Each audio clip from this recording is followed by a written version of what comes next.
ನಾನು ಆಗಲೇ ಹೇಳಿದೆ, ಆ ಕುಟುಂಬಕ್ಕೆ ಈಗ ಆಧಾರ ಸ್ತಂಭ ಇಲ್ಲ.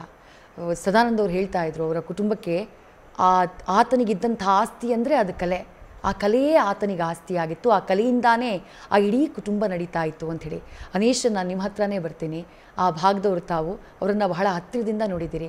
ಈಗ ಆ ಸ್ನೇಹಿತನಿಗೆ ಒಂದು ಸಹಾಯ ಆಗಬೇಕು ಅಂತಂದರೆ ಯಾವ ರೀತಿ ಸಹಾಯ ಮಾಡೋದಕ್ಕೆ ತಾವೆಲ್ಲರೂ ಸ್ನೇಹಿತರು ಮುಂದಾಗ್ತಾ ಇದ್ದೀರಿ? ಜೊತೆಗೆ ಯಾರಾದರೂ ಸಹಾಯ ಮಾಡೋಕ್ಕೆ ಇಚ್ಛೆ ಇರುವವರು, ಯಾರೋ ಹೊರಗಿನವರು, ಔಟ್ಸೈಡರ್ಸ್ ಇರಬಹುದು, ಅವರಿಂದ ಯಾವ ರೀತಿಯಾದಂಥ ಮನವಿಯನ್ನು ಮಾಡ್ಕೋತೀರಿ ಅಂತ ಹೇಳಿ ಅನೀಶ್? ಅವನು ಜೀವಂತವಾಗಿದ್ದಾಗಂತೂ ತುಂಬಾ ದೊಡ್ಡ ಸ್ವಾಭಿಮಾನಿ ಆಗಿದ್ದ.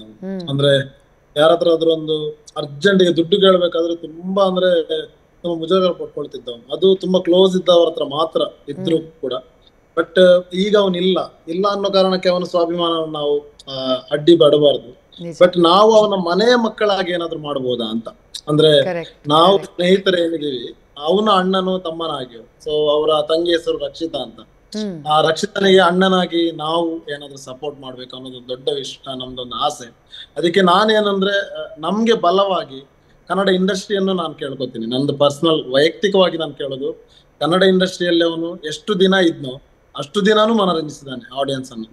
ಸೊ ಕನ್ನಡ ಇಂಡಸ್ಟ್ರಿಯವರು ಕೂಡ ದೊಡ್ಡ ಮನಸ್ಸು ಮಾಡ್ಬೇಕು. ಅಂಡ್ ನಮ್ಮ ಕರ್ನಾಟಕ ಸರ್ಕಾರವು ದೊಡ್ಡ ಮನಸ್ಸು ಮಾಡ್ಬೇಕು ಅವರ ಮನೆಯ ಪರಿಸ್ಥಿತಿಗೆ, ಮುಂದಿನ ಜೀವನಕ್ಕೋಸ್ಕರ.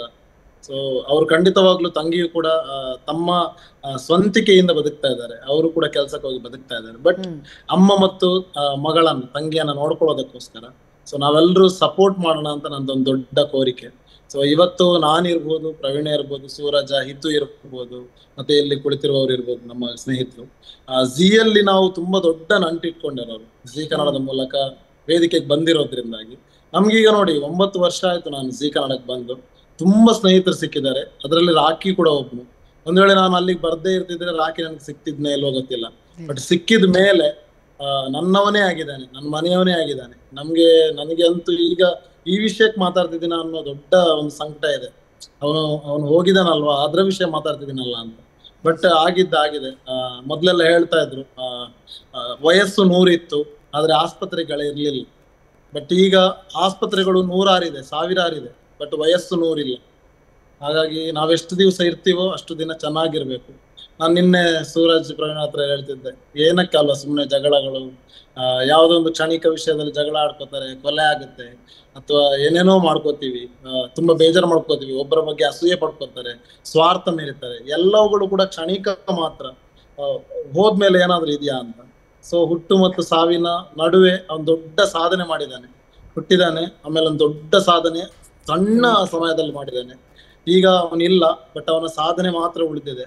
ಸೊ ಆ ಸಾಧನೆ ಉಳಿಬೇಕು ಮತ್ತು ಅವರ ಇಡೀ ಮನೆಯ ಬದುಕು ಬೆಳಗಬೇಕಾದ್ರೆ ನಾವೆಲ್ಲರೂ ಕೂಡ ಜೊತೆಯಾಗಿ ನಿಲ್ಬೇಕು ಮೇಡಮ್. ಇದು ನನ್ನ ದೊಡ್ಡ ಕೋರಿಕೆ. ನಿಜ.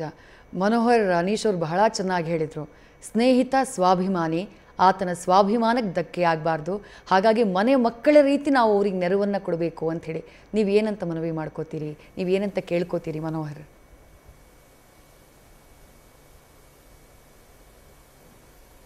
ಅವನು ಯಾರ ಹತ್ರನೂ ದುಡ್ಡಿಸ್ಕೊಳ್ಳೋದು, ಇಲ್ಲೇನೋ ಏನಾರಪ್ಪ ಇನ್ನೊಬ್ಬರ ಹತ್ರ ಅವನು ಬೇಡ ಥರ ಯಾವತ್ತೂ ಇರಲಿಲ್ಲ.